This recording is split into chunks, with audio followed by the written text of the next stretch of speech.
Pour commencer le cours, nous allons voir un peu ce qu'est un réseau informatique. Juste le mot réseau est un mot assez familier qui peut se retrouver dans différents contextes. Par exemple, on a des réseaux téléphoniques, des réseaux de télévision, ou bien encore plus fréquents, des réseaux sociaux que tout le monde connaît de nos jours. En gros, un réseau, c'est un moyen de connecter plusieurs composants ensemble. Eh bien, en informatique, ça permet de connecter des PC, des imprimantes, des serveurs, des téléphones et plein d'autres types d'équipements que nous verrons tout au long de la formation. Parmi les composants les plus utilisés dans une entreprise, on y trouve des périphériques de terminaison. Ce sont tous les éléments qui se trouvent en bout de chaîne. Il y a des interconnexions. C'est ce qui permet de connecter les équipements sur le réseau. Par exemple, un câble RJ45, une fibre optique ou même le Wi-Fi sont des interconnexions. Il y a des switches. Tout ce qui se trouve en bout de chaîne se connecte principalement sur des switches. Un switch peut aussi être surnommé commutateur. Le mot switch est le mot anglais et commutateur c'est simplement sa traduction. Avant les switches, il y avait ce qu'on appelait des hubs. Aujourd'hui, les prix des switches sont devenus tellement accessibles que les hubs ne sont plus trop utilisés. Le hub fonctionne comme un switch, sauf qu'il a une vitesse plus faible et de mauvaise performance. Pour revenir sur les composants du réseau, on y trouve des routeurs. Le routeur permet de connecter différents réseaux ensemble tout en choisissant intelligemment le meilleur chemin. Sa principale fonction est d'acheminer le trafic d'un réseau vers l'autre. Par exemple, on a besoin d'un routeur pour connecter le réseau de chez nous à Internet. Les box Free, SFR ou Bouygues sont des routeurs. Nous avons des réseaux Wi-Fi. Le Wi-Fi permet de connecter sur le réseau des équipements sans fil comme des téléphones, imprimantes ou tablettes à l'aide d'un point d'accès Wi-Fi.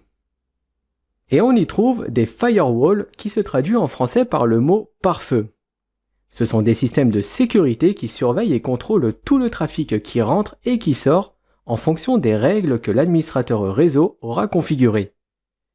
Il permet d'établir une barrière entre son propre réseau interne et un réseau externe, par exemple Internet. D'ailleurs, la box Internet que la plupart des gens ont chez eux regroupe 3 composants dans le même boîtier. Elle fonctionne comme un switch, car on peut connecter des PC sur ces ports réseau qui sont situés à l'arrière. Elle agit aussi comme un point d'accès Wi-Fi, car on peut y connecter nos téléphones et tablettes.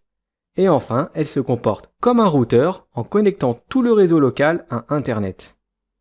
Nous allons maintenant parler des caractéristiques d'un réseau. Lorsque l'on achète un PC, l'une des choses que l'on regarde en premier, c'est la fiche technique. Et bien comme pour les PC, les composants techniques d'un réseau permettent de décrire ses performances et sa structure.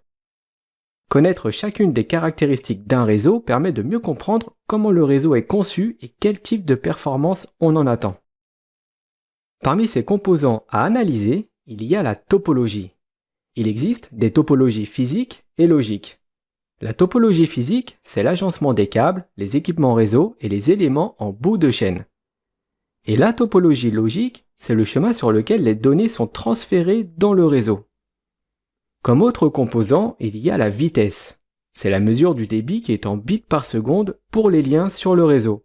Ça peut être 100 mégas, 1 giga ou 10 gigabits Ethernet. Nous avons le coût. C'est ce qui indique la dépense générale pour l'achat des composants, l'installation et la maintenance du réseau. On a la sécurité, qui indique la façon dont le réseau est protégé.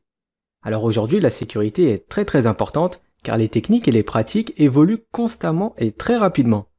Un administrateur doit revoir la sécurité à chaque fois qu'il modifie la topologie du réseau. On a la disponibilité. Pour les réseaux qui tournent 24 heures sur 24 et 7 jours sur 7 toute l'année, la disponibilité est calculée en divisant le temps qu'il est disponible par le temps total d'une année, puis en multipliant par 100 pour obtenir un pourcentage. Par exemple, 525 600 correspond au nombre de minutes totales d'une année. Si le réseau est indisponible pendant 15 minutes sur une année, alors sa disponibilité sera de 99,9971%. Il y a l'évolutivité. Un réseau doit être conçu de façon qu'il puisse être évolué très facilement, car sinon ça coûtera beaucoup plus cher de rajouter ne serait-ce que quelques utilisateurs. Et pour finir, il y a la fiabilité. Les composants du réseau doivent être fiables pour réduire le risque de panne.